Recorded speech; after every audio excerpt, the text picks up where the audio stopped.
اللہ تبارک و تعالیٰ کے نام سے شروع جو نہایت مہربان اور رحم کرنے والا ہے۔ اللہ تبارک و تعالیٰ قرآن کی سورۃ العمران میں ارشاد فرماتا ہے کہ اور بے شک اللہ تبارک و تعالیٰ کا پہلا گھر جو لوگوں کے لیے مقرر کیا گیا وہ مکہ میں ہے، جو تمام دنیا کے لیے برکت والا اور ہدایت والا ہے۔ دوستو، خانہ کعبہ کو اللہ تبارک و تعالیٰ کا گھر یعنی بیت اللہ کے نام سے بھی جانا جاتا ہے، اور یہ مقام ہر مسلمان کے لیے تعظیم و تکریم کا حامل ہے۔ خانہ کعبہ اس سرزمین پر اللہ تبارک و تعالیٰ کا پہلا گھر ہے۔ بیت اللہ شریف کے متعلق علم رکھنا ہر مسلمان کے لیے بہت ضروری ہے۔ ذہن نشین رہے کہ اللہ تبارک و تعالیٰ کے اس گھر سے بہت سے معجزات اور بہت سے حقائق وابستہ ہیں۔ ناظرین، کیا آپ جانتے ہیں کہ دنیا میں سب سے پہلے اللہ تبارک و تعالیٰ نے اپنے گھر کو کس طرح کس کے ذریعے تعمیر فرمایا؟ خانہ کعبہ کی تعمیر سب سے پہلے کس نے فرمائی؟ اور کیا آپ جانتے ہیں کہ خانہ کعبہ کی اب تک کتنی بار تعمیر ہو چکی ہے؟ خانہ کعبہ کی تعمیر کتنے 100 سال پرانی اور قدیم ہے؟ سب سے پہلے کن لوگوں نے دنیا میں حج اور کعبہ کا طواف کیا؟ اور کیا کعبہ کے اوپر سے گزرنے والی ہر چیز جل جاتی ہے؟ آج کی یہ ویڈیو ہر مسلمان کے لیے بہت اہم ہے، اس لیے ویڈیو کو سکپ مت کریے گا اور آخر تک ضرور دیکھیے گا۔ دوستو، بڑھتے ہیں آج کے موضوع کی جانب۔ سب سے پہلے بات کرتے ہیں کہ اللہ تبارک و تعالیٰ نے دنیا میں اپنے گھر کی تعمیر کس طرح فرمائی۔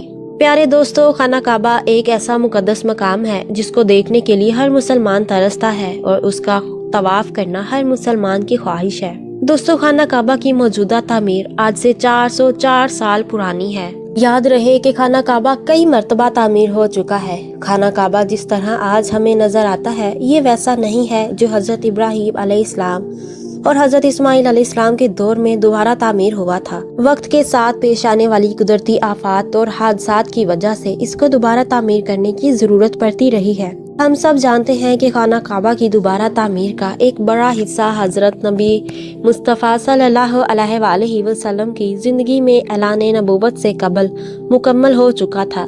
یہ وہ وقت تھا جب نبی کریم صلی اللہ علیہ وآلہ وسلم نے ایک بہت بڑی خون ریزی کو اپنی دوراندیشی سے روکا تھا۔ ایک بڑے کپڑے میں حجرہ اسود رکھ کر ہر قبیلے کے سردار سے اٹھوایا تھا۔ اس کے بعد آنے والے وقت میں کئی مرتبہ خانہ کعبہ کی تعمیر ہوتی رہی۔ آخری مرتبہ جو خانہ کعبہ کی تفصیل سے آرائش ہوئی وہ 1996 میں ہوئی تھی، جس کے نتیجے میں بہت سارے پتھروں کو ہٹا دیا گیا تھا اور بنیاد کو مضبوط کر کے نئی چھت ڈالی گئی تھی۔ یہ اب تک کی آخری بڑی تعمیر ہے، اور اب خانہ کعبہ کی عمارت کو پہلے سے کہیں زیادہ مضبوط تصور کیا جاتا ہے۔ خانہ کعبہ کی تعمیر کے حوالے سے علامہ جلال الدین سبوتی علیہ رحمہ تاریخ مکہ میں تحریر فرماتے ہیں کہ خانہ کعبہ کو اب تک 10 مرتبہ تعمیر کیا جا چکا ہے۔ پیارے دوستو، خانہ کعبہ کی سب سے پہلی تعمیر حضرت آدم علیہ السلام کی تخلیق سے 2000 سال پہلے ہوئی، اور خانہ کعبہ کی سب سے پہلی تعمیر فرشتوں نے کی۔ جس طرح کے تفسیر قطبی میں لکھا ہے کہ جب اللہ تبارک و تعالیٰ سے فرشتوں نے کہا کہ انسان تو تخلیق کے بعد زمین پر فساد برپا کرے گا اور بہت خون ریزی ہوگی، جس پر اللہ تبارک و تعالیٰ نے فرمایا کہ جو کچھ میں جانتا ہوں وہ تم نہیں جانتے۔ فرشتے یہ گمان کرنے لگے کہ اللہ تبارک و تعالیٰ ہم سے ناراض ہو گیا ہے۔ اس وقت فرشتے اللہ تبارک و تعالیٰ کو راضی کرنے کے لیے اللہ تبارک و تعالیٰ کے عرش کے نیچے طواف کرنے لگے اور اللہ تبارک و تعالیٰ کی تسبیح بیان کرنے لگے، تو اللہ تبارک و تعالیٰ نے ان پر رحمت نازل فرمائی اور اپنے عرش کے نیچے خوبصورت اور حسن و جمال والا گھر تعمیر کیا، جو زبرجد کے 4 ستونوں پر قائم تھا، اور یہ گھر فرشتوں کے درمیان بیت المعمور کے نام سے متعارف ہوا۔ جس طرح کہ اللہ تبارک و تعالیٰ سورہ طور میں بیت المعمور کا ذکر فرماتا ہے۔ پیارے دوستو، بیت المعمور فرشتوں کا کعبہ ہے، اور یہ 7ویں آسمان میں عرش کے سامنے کعبہ شریف کے بالکل اوپر فرشتوں کے درمیان بیت المعمور کی ایسی ہی حرمت ہے جیسے زمین پر کعبہ معظمہ کی حرمت ہے۔ یہ آسمان والوں کا قبلہ ہے، اور ہر روز 70,000 فرشتے اس کا طواف کرتے ہیں اور نماز کے لیے حاضری دیتے ہیں۔ جو فرشتہ ایک بار بیت المعمور میں طواف کر لیتا ہے یا نماز ادا کر لیتا ہے، اس کے بعد دوبارہ اس کو کبھی موقع نہیں ملتا، بلکہ ہر روز 70,000 فرشتے بیت المعمور میں حاضری دیتے ہیں اور اللہ تبارک و تعالیٰ کی عبادت کرتے ہیں۔ بخاری اور مسلم شریف کی حدیث ہے کہ حضور پاک مصطفیٰ صلی اللہ علیہ وآلہ وسلم کو بھی بیت المعمور دکھایا گیا۔ پیارے دوستو، سب سے پہلے اللہ تبارک و تعالیٰ نے فرشتوں کے لیے کعبہ بنایا، جس کو بیت المعمور کہا جاتا ہے۔ اس کے بعد اللہ تبارک و تعالیٰ نے فرشتوں کو حکم دیا کہ زمین پر بھی اس بیت المعمور کی مانند میرا گھر بناؤ، تاکہ جس طرح فرشتے بیت المعمور کا طواف کرتے ہیں اسی طرح زمین پر میرے بندے بھی اس گھر کا طواف کریں اور میری عبادت کریں۔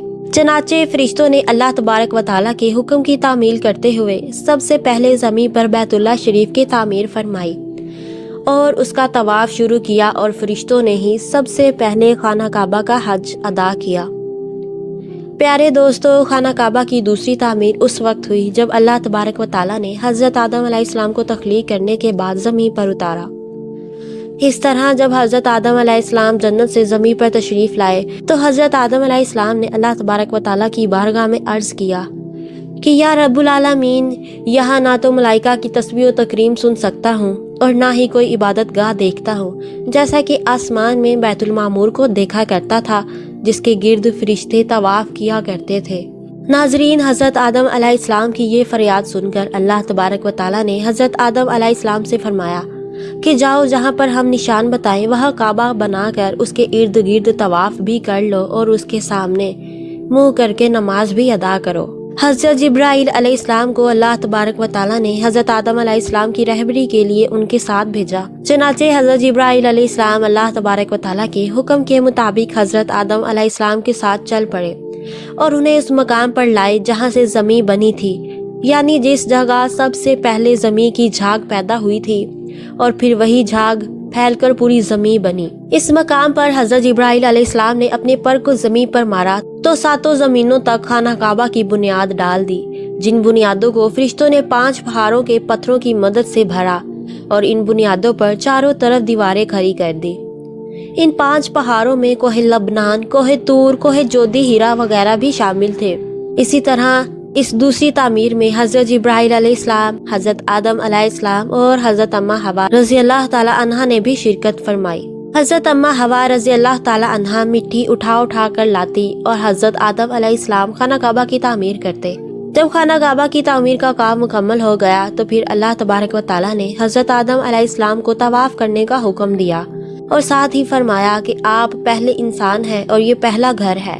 پھر حضرت آدم علیہ السلام خانہ کعبہ کی طرف منہ کر کے نماز ادا کیا کرتے اور اللہ تبارک و تعالیٰ کی عبادت میں مشغول رہا کرتے۔ خانہ کعبہ کی تیسری تعمیر۔ پیارے دوستو، تعمیر آدم کے بعد وقت کے ساتھ ساتھ خانہ کعبہ کی دیواریں بھی کمزور ہونے لگی تو حضرت آدم علیہ السلام کے بیٹے حضرت شیث علیہ السلام نے مٹی اور پتھر سے خانہ کعبہ کو دوسری مرتبہ تعمیر کیا، جبکہ بعد مفسرین کا یہ کہنا ہے کہ حضرت شیث علیہ السلام نے صرف خانہ کعبہ کی مرمت کا کام کیا، اس کی تعمیر نہیں کی۔ پیارے دوستو، بات کرتے ہیں خانہ کعبہ کی چوتھی تعمیر کے بارے میں۔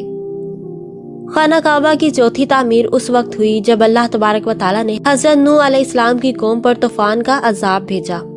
طوفان نوح میں خانہ کعبہ میں عمارت غائب ہو گئی اور بعد روایات کے مطابق خانہ کعبہ کی عمارت کو اٹھا لیا گیا اور یہ جگہ صرف ایک اونچے اور سرخ ٹیلے کی طرح رہ گئی تھی۔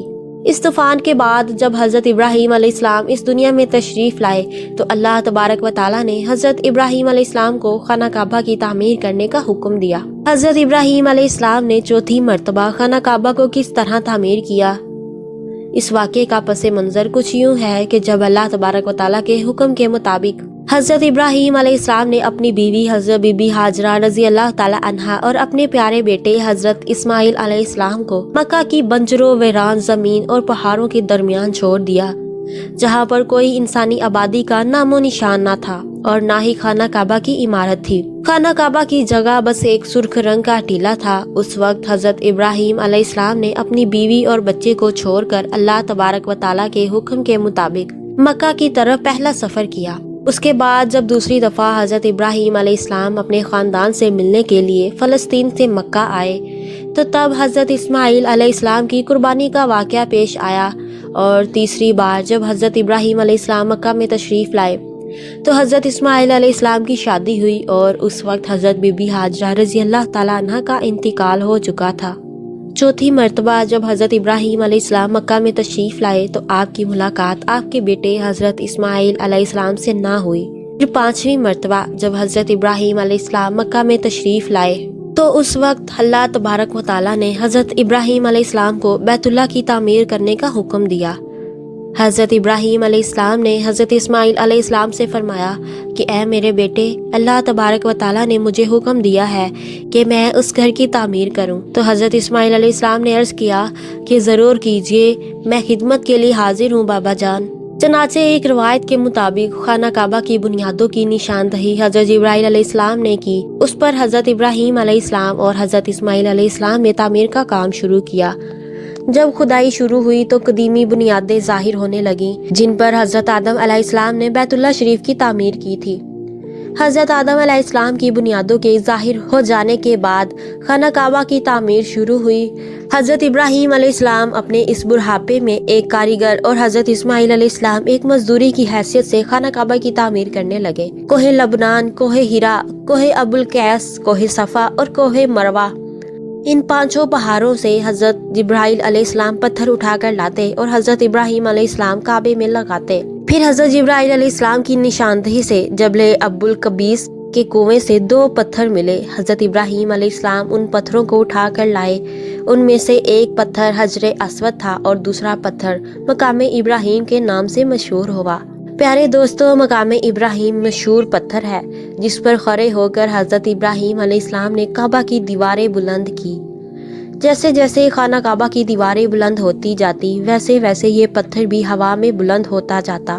پیارے دوستو، نبی کریم صلی اللہ علیہ وآلہ وسلم نے ارشاد فرمایا کہ حجر اسود جب جنت سے اتارا گیا تو دودھ سے بھی زیادہ سفید تھا، پھر انسانوں کے گناہوں نے اس کو سیاہ کر دیا۔ اور ایک اور روایت کے مطابق نبی کریم صلی اللہ علیہ وآلہ وسلم نے ارشاد فرمایا، حجر اسود اور مقام ابراہیم جنت کے یاقوتوں میں سے 2 یاقوت ہے۔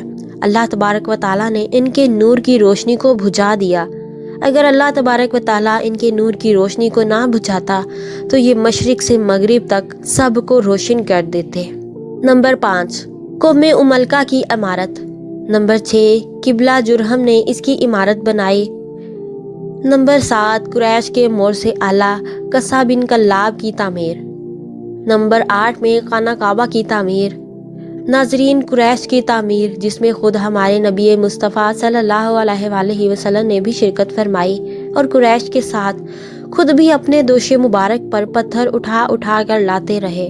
خانہ کعبہ کی تعمیر۔ نمبر 9، حضرت عبداللہ بن زبیر رضی اللہ تعالی عنہ نے اپنے دور خلافت میں نبی اکرم صلی اللہ علیہ وآلہ وسلم کے تجویز کردہ نقشے کے مطابق تعمیر کیا، یعنی حتیم کی زمین کو کعبہ میں داخل کر دیا اور ایک دروازہ سطح زمین کے برابر نیچا رکھا اور ایک دروازہ مشرق کی جانب اور ایک دروازہ مغرب کی جانب بنایا۔ نمبر 10، عبد الملک بن مروان، اموری کے ظالم گورنر حجاج بن یوسف ثقفی نے حضرت عبداللہ بن زبیر کو شہید کر دیا اور ان کے بنائے ہوئے کعبہ کو ڈھا دیا اور پھر زمانہ جاہلیت کے نقشے کے مطابق کعبہ بنا دیا جو آج تک موجود ہے۔ اور آپ کو یہ بھی بتاتے چلیں کہ حضرت علامہ حلبی رحمۃ اللہ علیہ نے اپنی سیرت میں لکھا ہے کہ نئے سرے سے کعبہ کی تعمیر صرف 3 مرتبہ ہوئی ہے۔ نمبر 1، حضرت ابراہیم علیہ السلام کی تعمیر۔ نمبر 2، زمانہ جاہلیت میں قریش کی عمارت، اور ان دونوں تعمیروں میں 2735 برس کا فاصلہ ہے۔ نمبر 3، حضرت عبداللہ بن زبیر کی تعمیر جو قریش کی تعمیر کے 82 سال بعد ہوئی۔ حضرات ملائکہ اور حضرت آدم علیہ السلام اور ان کے فرزندوں کی تعمیر کے بارے میں علامہ حملہ رحمۃ اللہ علیہ فرماتے ہیں کہ یہ صحیح روایتوں سے ثابت ہی نہیں ہے۔ یہ عمارت معمولی ترمیم یا ٹوٹ پھوٹ کی مرمت تھی، تعمیر جدید نہیں تھی۔ دوستو، اگر بات کی جائے خانہ کعبہ کے دروازوں کی تو اس کے 2 دروازے ہیں اور ایک کھڑکی ہوا کرتی تھی۔ دوبارہ تعمیر کی جانے سے قبل خانہ کعبہ کا ایک دروازہ اندر داخل ہونے کے لیے اور ایک باہر جانے کے لیے استعمال ہوتا تھا۔ ایک زمانہ تھا کہ جب خانہ کعبہ میں ایک کھڑکی ہوا کرتی تھی۔ خانہ کعبہ کی جو شکل آج موجود ہے اس میں سے دروازے ہیں، کھڑکی نہیں ہے۔ اسی طرح اگر بات کی جائے خانہ کعبہ کے رنگ کی تو ہم لوگوں نے خانہ کعبہ کو ہمیشہ کالے رنگ کے قصوہ اور سونے کے دھاگوں میں دیکھنے کی ایسی عادت پڑ چکی ہے کہ ہم اس کو کسی اور رنگ میں تصور بھی نہیں کر سکتے۔ یہ روایت عباسد، جن کے گھر کا رنگ کالا تھا، کے دور سے چلی آ رہی ہے، لیکن اس سے قبل خانہ کعبہ مختلف رنگ کے غلافوں سے ڈھکا رہتا تھا۔ ان رنگوں میں ہرا، لال اور سفید رنگ شامل ہے۔ دوستو، خانہ کعبہ کی ایک اور دلچسپ بات یہ ہے کہ اس کی چابیاں شروع دن سے ایک ہی خاندان کی تحویل میں ہیں۔ فتح مکہ کے وقت نبی کریم صلی اللہ علیہ وآلہ وسلم کو خانہ کعبہ کی چابیاں دی گئی تھیں، لیکن بجائے اس کے کہ آپ رحمت اللہ علیہ چابیوں کو اپنے پاس رکھتے، آپ صلی اللہ علیہ وآلہ وسلم نے یہ چابیاں بنی شائبہ خاندان کے عثمان بن طلحہ کو واپس کر دی۔ اس وقت سے آج تک وہ ان چابیوں کی روایتی اقوال ہیں اور نبی کریم صلی اللہ علیہ وآلہ وسلم کے نادر الفاظ کی روشنی میں یہ چابیاں ہمیشہ ان کے پاس ہی محفوظ رہیں گی۔ جیسا کہ حدیث پاک ہے کہ آپ صلی اللہ علیہ وآلہ وسلم نے ارشاد فرمایا، اے بنی طلحہ، یہ چابیاں روز قیامت تک تیری تحویل میں رہیں گی، سوائے اس کے کہ زور زبردستی تجھ سے غیر اخلاقی طریقے سے چھین لی جائے۔ کہتے ہیں کہ پہلے پہل خانہ کعبہ ہفتہ میں 2 مرتبہ عوام کے لیے کھولا جاتا تھا اور کوئی بھی خانہ کعبہ کے اندر داخل ہو کر عبادت کر سکتا تھا، لیکن موجودہ زمانے میں زائرین کی تعداد زیادہ ہونے اور دوسری وجوہات کی بنا پر خانہ کعبہ کو سال میں صرف 2 مرتبہ کھولا جاتا ہے اور اس میں صرف اعلیٰ شخصیات اور خاص مہمان ہی داخل ہو سکتے ہیں۔ دوستو، اکثر لوگوں کا یہ سوال ہوتا ہے کہ حتیم خانہ کعبہ میں کیوں شامل نہیں کیا گیا اور کعبہ کا دروازہ اونچا کیوں ہے؟ تو اس کا جواب بھی سعدی شریف میں موجود ہے۔ حضرت عائشہ رضی اللہ تعالیٰ عنہ بیان کرتی ہیں کہ میں نے رسول اکرم صلی اللہ علیہ وآلہ وسلم سے حتیم کے بارے میں سوال کیا کہ کیا یہ بیت اللہ کا ہی حصہ ہے؟ تو نبی کریم صلی اللہ علیہ وآلہ وسلم نے جواب دیا، جی ہاں۔ عائشہ حضرت رضی اللہ تعالیٰ عنہ بیان کرتی ہیں، میں نے پوچھا کہ اسے پھر بیت اللہ میں داخل کیوں نہیں کیا گیا؟ تو نبی مصطفیٰ صلی اللہ علیہ وآلہ وسلم کا جواب تھا کہ تیری قوم کے پاس خرچے کے لیے رقم کم پڑ گئی۔ میں نے کہا کہ بیت اللہ کا دروازہ اونچا کیوں ہے؟ نبی مصطفیٰ صلی اللہ علیہ وآلہ وسلم نے جواب دیا، تیری قوم نے اسے اونچا اس لیے کیا تاکہ وہ جسے چاہے بیت اللہ میں داخل کرے اور جسے چاہے داخل نہ ہونے دے، اور اگر تیری قوم نئی مسلمان نہ ہوتی اور ان کے دل اس بات کو تسلیم سے انکار نہ کرتے تو میں اسے یعنی حتیم کو بیت اللہ میں شامل کر دیتا اور دروازہ زمین کے برابر کر دیتا۔ تو دوستو، یہ تھے کچھ حقائق جو کہ خانہ کعبہ کے بارے میں تھے۔ چلیے اب آپ کو بتاتے ہیں کہ آخر کیا وجہ ہے کہ خانہ کعبہ کے اوپر سے کوئی جہاز نہیں گزر سکتا۔ تو یاد رہے کہ خانہ کعبہ کی حدود کے اوپر سے آج تک کوئی جہاز نہیں گزرا اور نہ ہی اس کی اجازت سعودی حکومت نے کسی کو دی ہے، اور نہ ہی ایسا کبھی دیکھنے میں آیا ہے کہ آخر اس کے پیچھے وجوہات کیا ہے۔ کیا اس کے اوپر سے گزرنے والی ہر چیز جل جاتی ہے یا کوئی اور وجہ ہے؟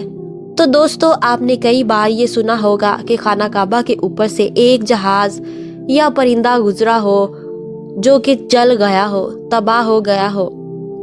یاد رہے کہ یہ باتیں سننے میں تو اچھی لگتی ہیں مگر ان کے پیچھے کوئی تاریخی حقیقت نہیں ہے۔ اہم بات یہ ہے کہ کیا واقعی خانہ کعبہ کے اوپر سے کسی بھی جہاز کو گزرنے کی اجازت نہیں دی جاتی؟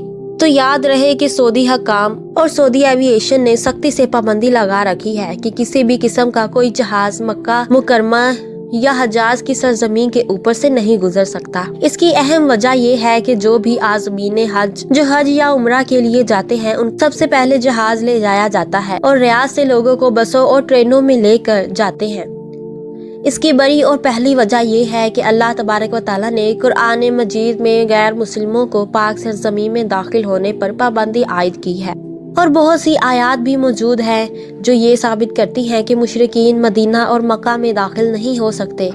اس لیے کسی بھی مسافر طیارے کو حجازی کی سرزمین میں داخل ہونے سے روکا جاتا ہے، کیونکہ ہو سکتا ہے کہ ان مسافروں میں کوئی غیر مسلم بھی موجود ہو، اور یہی وجہ ہے کہ سرزمین حجاز کو دنیا بھر کی تمام ایئر لائنوں کے لیے نو فلائی زون قرار دیا گیا ہے۔